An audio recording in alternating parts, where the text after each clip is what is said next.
Hello बच्चों, let's read the question. The question is a long straight metallic conductor of radius r carries a current I which is uniformly distributed over its circular cross section.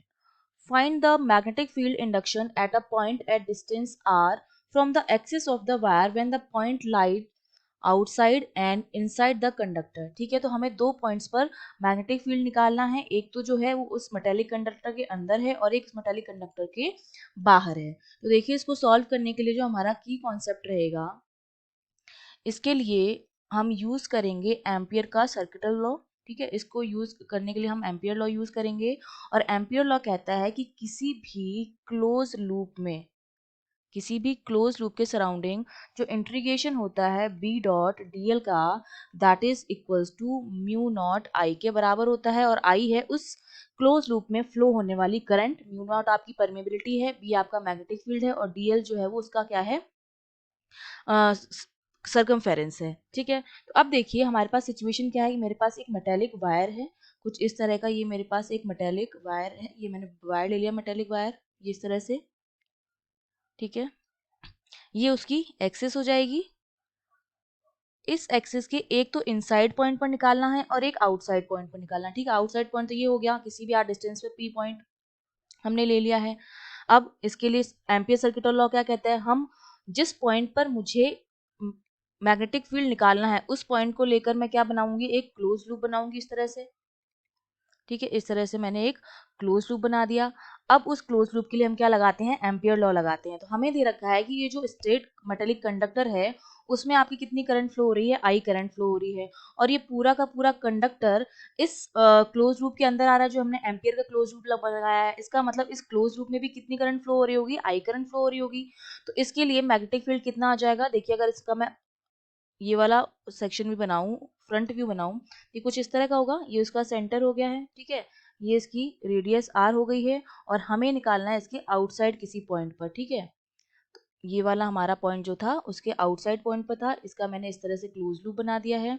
अब इस close loop में क्योंकि इसमें जो current flow हो रही है वो कितनी हो रही है, आई फ्लो हो रही है, तो इस क्लोज लूप के अंदर भी करंट कितनी आएगी, आई ही आएगी। और ये जो ए डी एल हो जाएगा सरकमफेरेंस, वो कितना हो जाएगा, इसका ये आर है डिस्टेंस इस पॉइंट पर पी पर, तो ये हो जाएगा B dot two pi R. ठीक है, इसकी सरकमफेरेंस टू पाई आर हो गई, स्फीयर है, equals to mu not I. तो यहाँ से बी की वैल्यू जो आ गई है आउटसाइड, वो हमारी कितनी आ गई है, mu not I upon two pi R. ठीक है, ये तो आउटसाइड आ गई है। अब सिमिलरली हमें इनसाइड भी निकालनी है, तो इनसाइड के लिए मैं क्या करूंगी, अंदर एक पॉइंट ले लूंगी इस तरह से। ये तो मेरा क्या था, उसका फ्रंट व्यू था जिसमें आई करंट फ्लो हो रही थी, जिसकी रेडियस कितनी थी, आर थी। अब एक पॉइंट मैंने यहाँ पर ले लिया सपोज, ठीक है, जो आर डिस्टेंस पर है। तो सबसे पहले एम्पियर लॉ लगाएंगे, एक क्लोज लूप लगा देंगे, जिस पॉइंट पर हमें निकालना होता है उस पॉइंट को लेकर हम एक क्लोज लूप बना देते हैं। ये क्लोज लूप बन गया है। अब हमें पता है कि इसमें जो करंट फ्लो हो रही है वो आई है। हम जानते हैं कि ये जो आई करंट है वो फ्लो हो रही है कितने एरिया में, पाई आर स्क्वायर एरिया में। तो यूनिट करंट जो होगी वो किसमें फ्लो होगी, वन की अगर मैं बात करूं यूनिट करंट की, तो वो हो जाएगी पाई आर स्क्वायर। ठीक है, तो यूनिट करंट के लिए हमारे पास क्या हो जाएगा, यूनिट करंट किसमें फ्लो होगी हमारे पास, ये यहाँ से हमारे पास आ जाएगा pi R square into I upon pi R square हो जाएगा। ठीक है, ये पाई आर स्क्वायर में हमारी करंट फ्लो हो रही है, इसको हम रिवर्स में लिखते हैं। तो इट विल बी लाइक, इसको हम लिखते हैं कि पाई आर स्क्वायर का जो एरिया है उसमें हमारी करंट फ्लो हो रही है आई। तो यूनिट में कितनी फ्लो होगी, आई अपॉन पाई आर स्क्वायर। मुझे कितने एरिया में चाहिए, इस वाले में चाहिए, अंदर वाले में चाहिए, तो उसका एरिया कितना हो जाएगा, पाई स्मॉल आर स्क्वायर में हमारे पास कितनी आ जाएगी current, I upon pi R square into pi R square. तो पाई से पाई कैंसिल हो जाएगा, तो हमारे पास कितनी करंट आ जाएगी, I R square upon R square.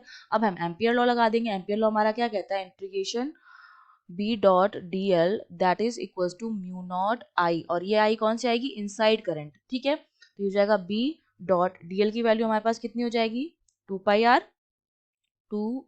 Are equals to mu not I की वैल्यू यहाँ पुट कर देंगे। आई हमारा कितना आया था, I R square upon R square. तो एक आर से एक आर कैंसिल हो जाएगा, तो यहाँ से मेरे पास बी की जो वैल्यू आएगी वो हमारे पास कितनी आ जाएगी, ये आ जाएगी mu not I R upon 2πr²। ये मेरे पास मैग्नेटिक फील्ड जो आ गया है वो किस में आ गया है, इनसाइड में आ गया है। तो हम एक तो हमें आउटसाइड निकालना था वो भी हमने निकाल दिया, एक हमें इनसाइड निकालना था वो भी हमने निकाल दिया है। I hope you understood well. All the best.